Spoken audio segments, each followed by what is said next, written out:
Welcome back to the channel. My name is Stanley, and today we're going to be doing an effective kettlebell workout you can do from anywhere. So as you can see, we are outside in nature. Actually, it's the backyard. We're going to be doing a kettlebell workout that you can do from anywhere. So you can do it in a very small space. You actually don't need this big of a mat. You could do it in your kitchen, in a very small place, if you're traveling, if you're out. This is for all of those people that are trying to still get their workout in with having very little equipment or no gym at all. This is one of my favorite workouts. This is a great one to build your lower body, to hit the quads, the hamstrings, and the glutes, and you can get it done quickly. So let's get to the first exercise. First exercise we're gonna be doing is a stiff-legged deadlift. It's basically a different variation from an RDL. If you've ever heard of a Romanian deadlift before, Romanian deadlift is pretty much the same thing as a stiff-legged deadlift in this situation. We strictly want to make sure that our legs are somewhat straight. That's why we're doing a stiff-legged or a straight-legged deadlift. We want to make sure that there's not much knee flexion when we're doing this exercise. So we never want to go down here. See how I'm bending my knees a lot and then coming up? That's more like a deadlift, like a conventional deadlift. What we want to think about is we want to bring our shoulders back and push our hips back, keeping our legs straight, torso up and our eyes up. Pushing our hips back and up towards the sky. Big stretch at the bottom and then strong on the way up. When we're doing this exercise, we want to make sure that we get as deep of a range as possible. If you can only go so far, that's okay. The great thing about this and strength training is basically all of this is loaded stretching. So if you're trying to get more flexibility in your hamstrings and your legs, this is a great S-tier exercise to use. We're gonna start here. Remember, shoulders back, chest up, push our hips back, keep the kettlebell close to our body. Here, legs straight, head up, deep stretch, come back on the way up, and then back down.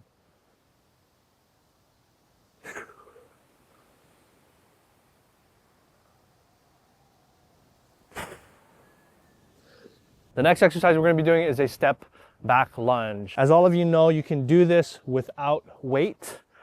All you do is go around shoulder width apart. You're going to step back, get your plant foot on your toes, have a nice stable position, flat foot on the front of your leg, and then bring your knee down to the floor or as far as you can go. Now you're going to step back together, and then you're going to repeat. I prefer doing one leg at a time. Some people like to alternate legs. I just feel like it makes more sense to me so that I can reach each leg actually quicker to failure or the desired intensity that I want to hit. So step back here, back up, light touch on the ground, and then make sure that your knee isn't traveling too far in. There's going to be a little bit of valgus, that's fine, but when you come down, you never really want it to go too far. I'm obviously over exaggerating this, but try and do your best to keep it within the range of the foot or this general area, and then keeping the foot flat on the floor. And you'll stand up, stand back together. Once you finish one side, you can switch to the opposite side. And the last exercise is my favorite. We're going to be doing a goblet squat. Goblet squats are great because it allows us to be in a front rack position and allows actually us to get a little bit deeper in our range of motion.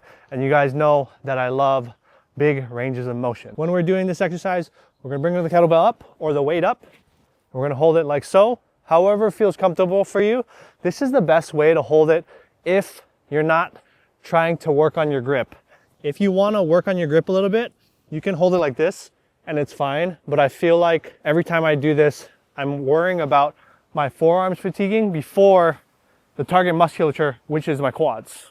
So when we're doing this exercise, we're going to bring the kettlebell up, nice proud chest, squat all the way down, strong on the way up, squat all the way down, strong on the way up. If you're not able to get that range of motion, that's okay.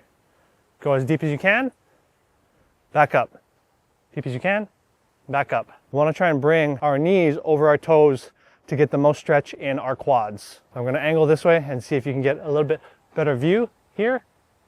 Bigger stretch in the quads.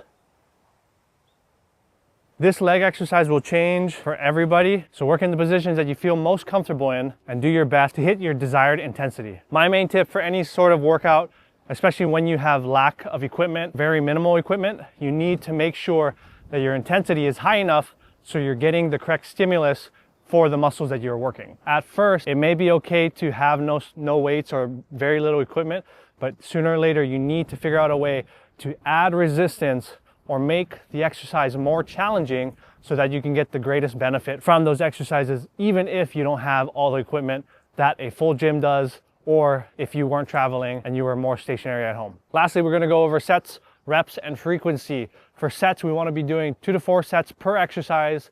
For reps, we wanna be doing 10 to 15 reps per exercise. And for frequency, we wanna be doing this workout twice a week to get the most benefit that we can. I do one-on-one online/remote training. I create personalized programs, written and video. Or if you're looking to do Zoom training, I also do one-on-one Zoom training online. Thank you so much for watching. If you liked the video, like, comment, and subscribe. And we'll see you in the next video. Peace.